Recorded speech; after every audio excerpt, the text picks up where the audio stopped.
Hello students, good morning to all of you. I am Abhishek Agnihotri, your maths teacher from Springdale College, PDB. I welcome you in Maths Planet. Today we are going to start exercise 9.1. Alright. So in previous session we discussed about a theorem that was if two parallelograms are on the same base and between same parallel lines, then the area will be equal. Alright. So starting of this theorem is basically depends on, we have to check first whether the figures are on the same base and between same parallel lines or not. तो ये कैसे decide किया जाएगा, that we will learn in the first question of exercise 9.1. Figures are here on your screen. There are 6 figures as given in your book. We will discuss after seeing the figure. Here DC is base and ABCD is a parallelogram drawn. All right. तो base दोनों का same है ना, ABCD का भी, ABCD इसका base यही है, एंड EFCD इसका भी बेस सेम है. सेकेंड थिंग क्या चेक करनी है कि ये दो पैरेलल लाइंस के बीच में है या नहीं है दोनों. तो इसकी हाइट भी सेम है और इसकी हाइट भी सेम है, तो दोनों क्या है, these are between same parallel lines and on the same base. First का हो गया, सेकेंड आता है. यहां पे देख सकते हैं there is a parallelogram ABCD which is on the base DC. Similarly, triangle DCE. These both figures are on the common base DC. Alright? And the height is same. Vertex जो triangle का है वो AB line के ऊपर लाई कर रहा है, तो दोनों सेम पैरेलल लाइंस के बीच में है या नहीं है? है. ठीक है, हाइट दोनों की सेम है. So this is also lie on the same base and between same parallel lines. Similarly, if we see in this figure, you can see these both parallelograms on the same base DC. But if you observe that height is not same and these are not drawn between same parallel lines. So conclusion is these are on the same base but not between the same parallel lines. Alright. Next is this. इसमें हम देख सकते हैं कि ABCD जो rectangle या parallelogram जो भी आप कंसीडर करना चाहें वो DC बेस के ऊपर ड्रॉन है, और EFGH ये जो रेक्टेंगल है ये GH बेस के ऊपर ड्रॉन है. तो पहली बात तो ये सेम बेस पे नहीं है. ठीक है, these are not on the same base, और we can say these are neither on the same base nor between same parallel lines. ना तो ये सेम बेस पे है और ना ही सेम पैरेलल लाइंस के बीच में. ठीक. Now coming to next figure. here is a parallelogram ABCD. Two diagonals are drawn here. Two diagonals create two triangles on the same base DC. ये जो DCB ट्रायंगल है वो DC के ऊपर बना हुआ है और DCA ट्रायंगल ये भी DC बेस के ऊपर बना है.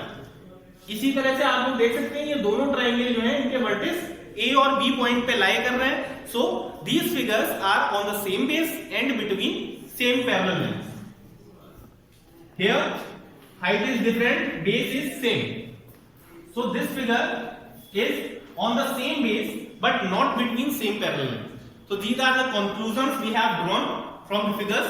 You can note it down somewhere. Now we are moving forward towards next question, question number 2. So guys, figure for question number 2 is on the screen. It is given that ABCD is a parallelogram. AB is given 12 cm and altitude corresponding to AB. AB के ऊपर जो perpendicular बनेगा, that is altitude corresponding to AB is 8 cm. If we take this point as P, then length of DP will be 8 cm. Alright. And if AD is 10 cm, AD length of AD side is given here 10 cm. We have to find out altitude corresponding to AD. तो AD के ऊपर जो altitude draw होगा हम लोग मान लेते हैं कि ये यहाँ पे Q पॉइंट पे लाई करेगा. ठीक है, Q पॉइंट पे लाई करेगा. तो हम लोग को फाइंड आउट क्या करना है finally, length of QB. Okay. So given in this question is ABCD is parallelogram. So all the properties of parallelogram will be followed here, and AB length is given as 12 cm. DQ DP is equal to 8 cm, and also AD is given 10 cm. To find, we have to find the length of BQ. Okay, तो पहले मैं आपको process समझा देता हूं कि किस तरह से हम लोग सॉल्व करने वाले हैं। अगर हम लोग इस ट्रायंगल की बात करें APD, तो P क्या है? परपेंडिकुलर है ना, P पॉइंट पे परपेंडिकुलर है, तो ये ट्रायंगल किस टाइप का हो जाएगा? APD, राइट एंगल ट्रायंगल हो जाएगा। और राइट एंगल ट्रायंगल में कौन सी थ्योरम लग सकती है? पाइथागोरस थ्योरम लग सकती है। Pythagoras theorem says that square of base and height is sum of square of base and height equal to square of hypotenuse. तो हाइट की लेंथ दे रखी है और इसकी लेंथ हम लोग को कंप्लीट दे रखी है, ठीक है, लेकिन एपी की लेंथ अभी तक नहीं पता है। एपी की नहीं पता है, लेकिन हाइपोटेनस पता है हम लोग। हाइपोटेनस पता है और हाइट पता है, बेस पता चल जाएगा। In triangle, in right triangle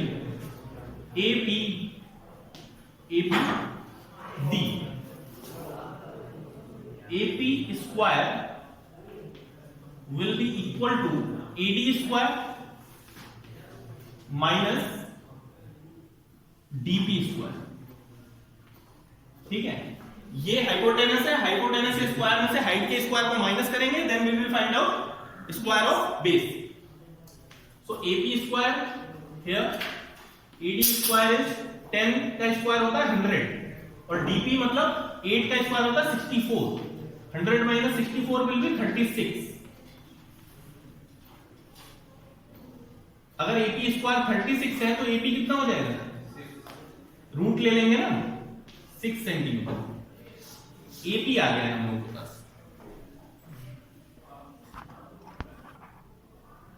So students, here we know that area of parallelogram will be same whatever base we are taking from all four sides. कोई भी बेस हम लोग इसमें से चूज कर लें तो एरिया सेम होगा, ठीक है। तो area of parallelogram,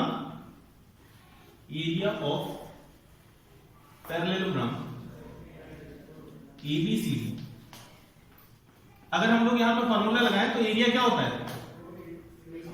base into height. तो बेस क्या हो गया? ये बेस है अगर AB, तो हाइट क्या हो जाएगी?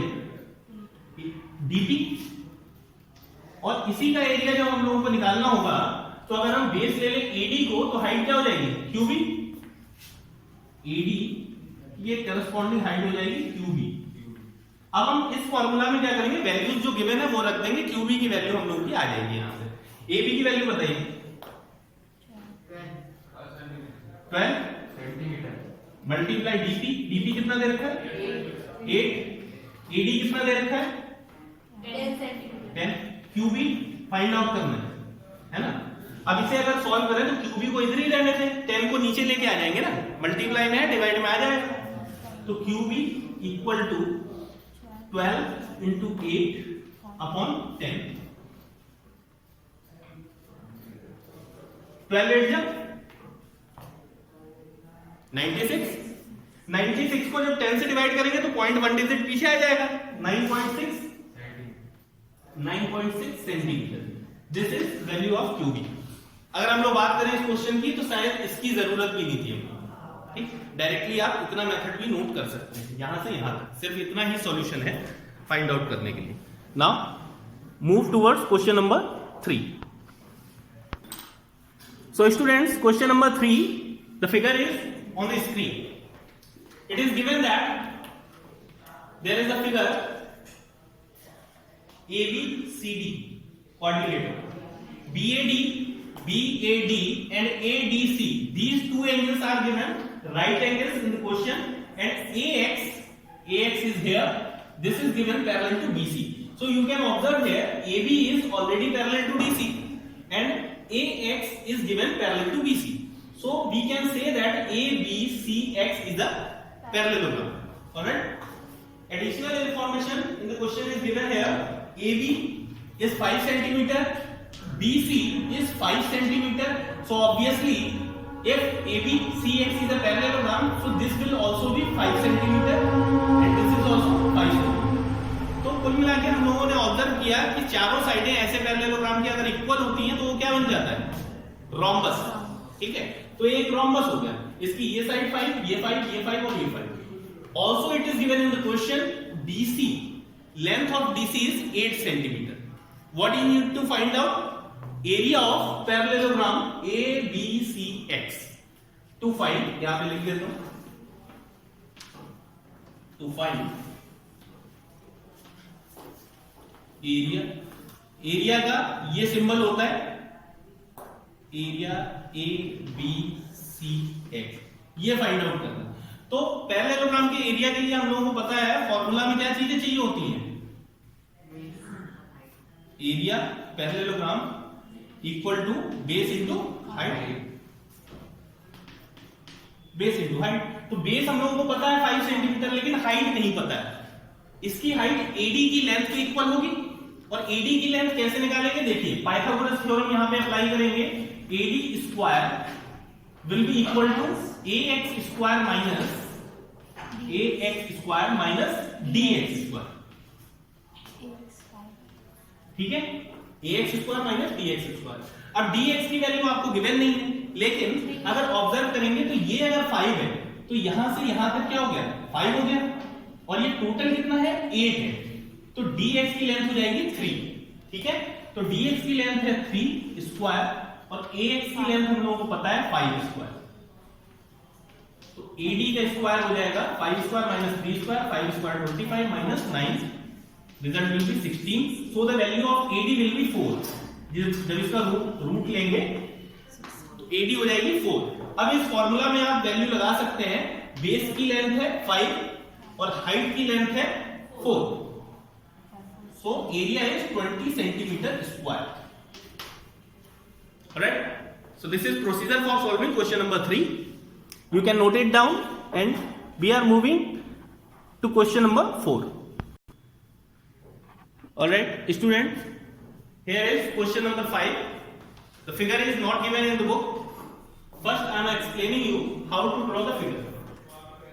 ABCD is a parallelogram. You can see here we have drawn a parallelogram ABCD. E is a point on BA line segment के ऊपर एक पॉइंट E लेना है आपको, सच दैट इस तरीके से BE equal to 2EA. BE की जो लेंथ है वो EA की डबल है. ठीक है, डबल. तो आप ऐसा कह सकते हैं कि अगर हम let AE equal to x मान लें तो BE इक्वल टू कितना हो जाएगा? 2x हो जाएगा. तो इसका मतलब कंप्लीट लेंथ कितनी है? 3x है. ठीक. Similarly we are going to take a point F on side DC such that DF equal to 2FC. जैसे यहां पे पॉइंट लिया है वैसे ही हम लोगों ने यहां पे भी पॉइंट लिया. ठीक. अब जब ABCD पैरेललोग्राम है तो जो रेशियो हम लोगों ने यहां लिया है वही रेशियो यहां पे भी लेना पड़ेगा. ठीक है, तो FC की लेंथ पता है कोई? x होगी या 2x होगी? x होगी. इसी तरह से DF की लेंथ क्या होगी? 2x हो जाएगी. इतनी बात सभी को clear? Now what we have to prove that AFCE it is a parallelogram and the area of AECF is 1/3 of this total area. Okay, तो देखते हैं पैरेललोग्राम कैसे प्रूव करेंगे. AE is the part of AB line, AE is the part of AB line and CF is part of BC line. अब BC और AB दोनों आपस में पैरेलल हैं तो इनके कुछ पार्ट्स भी पैरेलल होंगे. ठीक है, so we can say that AE is parallel to कौन सी लाइन के पैरेलल हो जाएगा? FC. इसी तरह से AE इक्वल टू x माना है और FC इक्वल टू x माना है तो यहां पे पैरेलल का साइन. तो इस तरह से AE इक्वल टू FC हो गया. AE parallel to FC and AE equal to FC, ठीक है। We know that whenever one pair of opposite side in a quadrilateral is parallel and equal to each other, then we can say it is a parallelogram. So one pair is parallel also and equal also, hence AECF is a parallelogram. Alright, तो first part हम लोगों का proof हो गया question का। आगे बढ़ते हैं। We have to prove that area of this is equal to 1/3 of ABCD। Area ABCD, area ABCD equal to क्या हो जाएगा, बेस इंटू हाइट होगा। बेस इसका क्या है, AB है, AB इंटू हाइट क्या है, हाइट अगर हम लोग ले लें यहां से यहां तक एक परपेंडिकुलर ड्रॉ कर लें, इसे मान लें पॉइंट को P, तो AB इंटू DP हो जाएगा, AB into DP, base into height, area of parallelogram ABCD। अब फॉर्मूला लगाते हैं हम लोग AECF में, एरिया ऑफ, अच्छा पहले इसकी वैल्यू रख देते हैं, ABCD इक्वल टू, AB की लेंथ कितनी ली थी हम लोगों ने, देखिए ना, x प्लस 2x कितना हो जाएगा, 3x, और DP की कुछ भी लेंथ हो, फिलहाल DP की जो भी लेंथ है छोड़ देंगे, ये हो गई इक्वेशन नंबर 1। सिमिलरली जब हम लोग इस वाले पैरेललोग्राम में लेंगे तो बेस ले लेते हैं AE को, बेस किसे ले लेते हैं, AE को, और हाइट लेनी है तो हाइट तो देखिए इन्हीं दोनों पैरेलल लाइंस के बीच में बना है, तो हाइट तो सेम रहेगी, DP हाइट तो सेम रहेगी, तो area AECF equal to, base है हम लोगों का AE और हाइट है सेम DP। AE की वैल्यू लगा देते हैं यहां पे, AE की वैल्यू बताएगा कोई, yes, x multiply DP।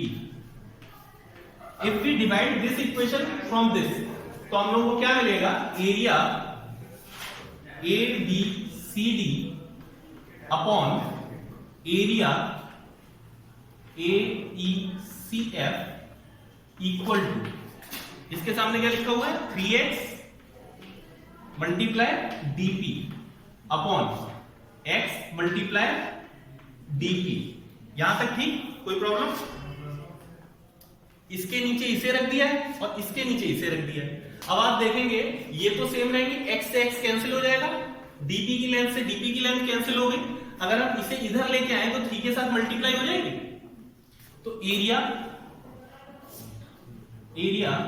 ABCD equal to 3 times of area AECF। यही प्रूफ करना था, area of ABCD is 3 times area AECF. So this is proof for question number 5. We have done it, and 2 questions, question number 6 and 7. These are in your homework.